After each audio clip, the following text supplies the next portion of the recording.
What's up? Patchy right here.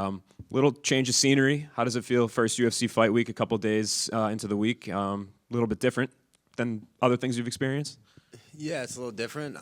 It's pretty. It's not. I mean, I've been in Tatiana's fight week for.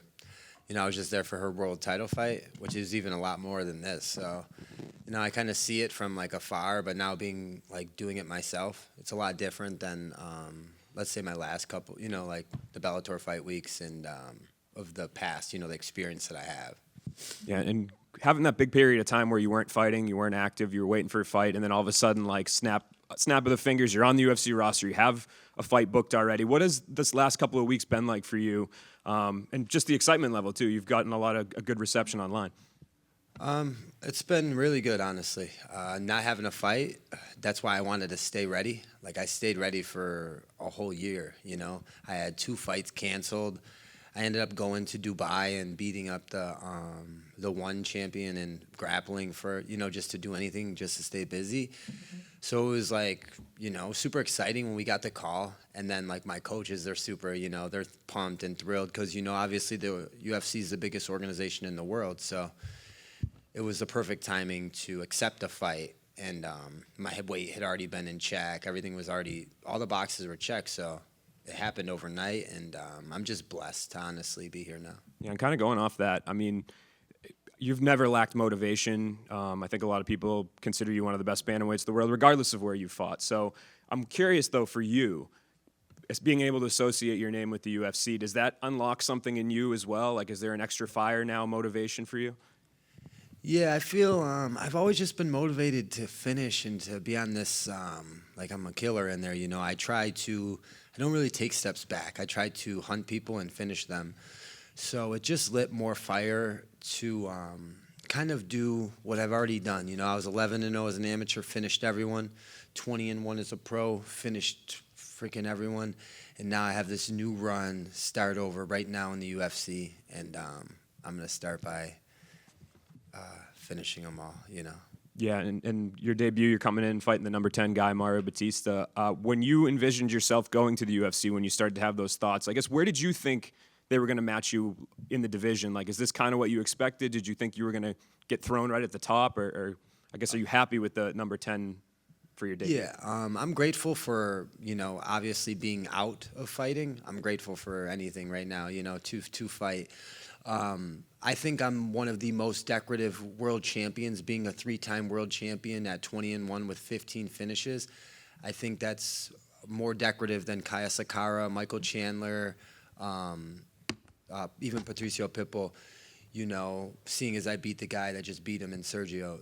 I think that it's a little bit, I'm one of the most decorative champions. But I took this fight because the UFC needed someone to take this fight, and I put my name in the hat because something intrigued me about Mario Bautista being on a 7-fight win streak, just beating a legend like Jose Aldo, and me not fighting for a while. I looked at the upside, I could do a solid for the UFC and fight and take this guy out, take his win streak. But when I look at the rankings and stuff, I feel like, I could have tried to hold out for a higher ranking or a different name or something, but that's not my style. I don't mind going through Mario Bautista, and then I'm hunting them all. So if I want to be the best, I have to beat them all. Yeah, and last one from me. A lot was made of his last fight, the fight against Aldo, the excitement level or the lack thereof. I guess, do you think he's going to try to utilize that same sort of game plan with you, and how do you make that the fight not have a higher level of excitement? Well, I think they just had like a stalemate in positions because Jose Aldo has good takedown defense and Mario was able to hold him up against the fence, but Jose Aldo doesn't really like move against the fence.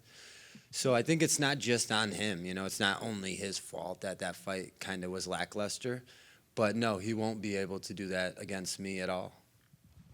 Patchy, over here, other side. In the last few years, we've seen a lot of these big free agents come over, and the story they always say, like, when people would ask what they do for a living, they go, "Oh, I'm an MMA fighter." They all go, "Oh, you're in the UFC." They go, "No, I'm in Bellator. No, I'm in PFL." Have you had that experience too? And since the signings, how's it feel to finally tell fans maybe that didn't know, haven't seen you fight, to be like, "Oh, I'm in the UFC actually"?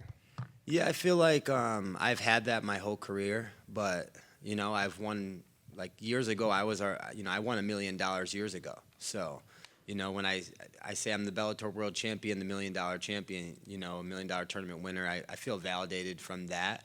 But now being in the UFC, you know, it clears like a lot for like the casual fans that don't know the, you know, the layers of promotions and stuff. So it's like, it is something, yes, I really like to check off my box. And now when I tell people about MMA, I could just tell them that I'm in the #1 promotion in the world, and it's the UFC. To kind of go off that diehard remark you made, I feel like, you know, when Chandler came over, people were just kind of happy that he got the opportunity after like a decade plus in Bellator. Same for MVP, and you know, Kayla had this history with the double gold medals. But I feel like the diehard fans have been extremely excited for you specifically because you're in your prime and Yeah. you were the reigning champion. If you felt like you're the diehard fans, like this is the fight that they've been wanting to see. Well, bro, because out of everyone that's ever come over, I'm 31 years old, and I'm 20-1 with a very, very close split decision. I mean, close decision loss. I mean, I could be 21-0, one round removed. You know, I'm in my prime. I have like an 80% finish rate, and the last 5 guys I fought have like a record of like 120-15. You know, that's like, you know, like crazy amount of experience that they have and crazy good names. You know, so I feel like I'm one of the most hyped prospects that ever had come over. But maybe if the promotion didn't sell and all this stuff, I don't even know if I would have been able to get out to come over. You know what I mean? So, like, I guess, like, everything just worked out for a reason. And I belong in the UFC. You know, I am among, if not, I truly, full-heartedly believe I'm the best bantamweight in the world. And I need to be in the UFC to prove that. So I'm happy to have the diehards, you know, like the support and stuff, but I'm looking forward just to proving it on Saturday why the people support me, why I'm as, you know, touted as I am. Well, you just said the record of your previous opponents was like that astronomical number, but I even like the first media day you did when they announced it, I think someone was even like, "Oh, now you get to fight the best fighters in the world." And is any part of you like, "Well, I have been. It's just it wasn't." Bro, I've already been doing that. Magomedov, who I've beaten twice and finished, has wins over Yan. Bandejas, who I finished in a minute, has wins over Merab. You know, like, much respect, though, to them guys. But I'm saying I've been fighting. Kyoji Horiguchi fought for the UFC world title. He's 7-1.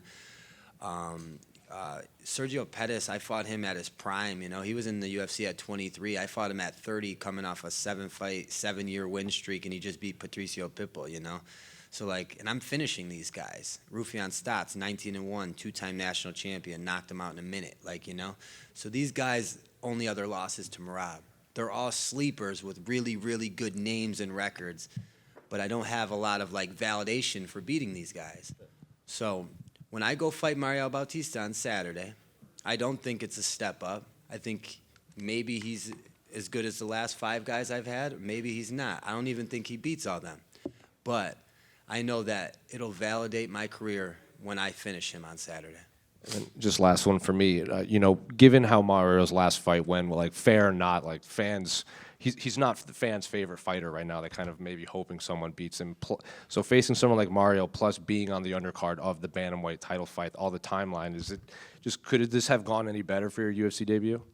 Yeah, like, I'm a surgeon, not just in grappling, but like the moves I make, and I thought really thoroughly about taking this fight and what it will do to me. I needed to be on this card to be around Sean O'Malley and to be around Merab and to be around this world title fight.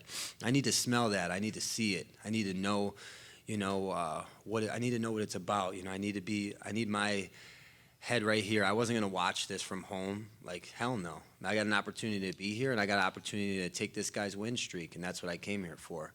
So 100%, you know, I'm looking through Mario Bautista and the opportunities that it gives me on Saturday night, and I needed to be here for it, you know. Patchy right here. You've been extremely active throughout your entire career, but this is actually the longest layoff you've ever had coming into a fight. Do you feel like that extra time off was crucial looking back on it for preparation, or do you feel like it just delayed the inevitable?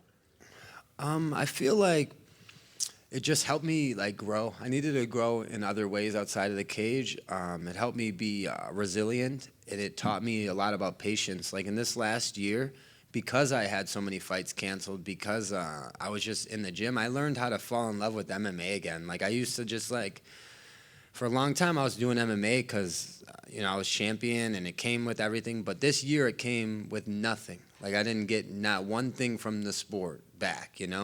So what I did is I tried to help all my other teammates.